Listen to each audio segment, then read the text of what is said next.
શહેરમાં નવરાત્રી પહેલા ક્રાઇમ બ્રાન્ચને મોટી સફળતા મળી અને રાજ્યમાંથી હથિયારો લાવીને અમદાવાદ અને અન્ય જિલ્લામાં વેચાણ કરતી ટોળકી ઝડપાઈ।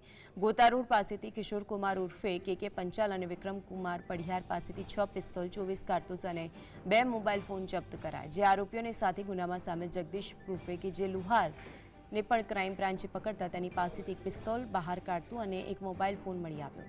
સાથે જ અમદાવાદ ક્રાઇમ બ્રાન્ચે જુવાપુરા પાસેથી આમીન મેમણ નામના એક યુવકને 1 પિસ્તોલ અને 3 જીવતા કારતૂસ સાથે પકડી પાડ્યો।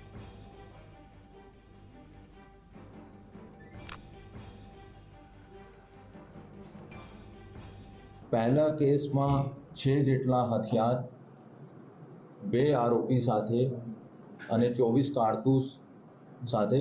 બીજા કેસ માં પણ આરોપી જગદીશલાલ ઉર્ફે જેકે છે, એના પાસેથી પણ 1 પિસ્તોલ, 12 કારતૂસ નગ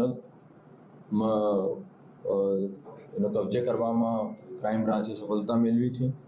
અને ત્રીજો કેસ છે એમાં રહેવાસી છે આમીન રફીકભાઈ મેમન, जो સરખેજનો રહેવાસી છે, એના પાસેથી પણ 1 પિસ્તોલ અને 3 લાઈવ કારતૂસ મેળવવામાં સફળતા મળી।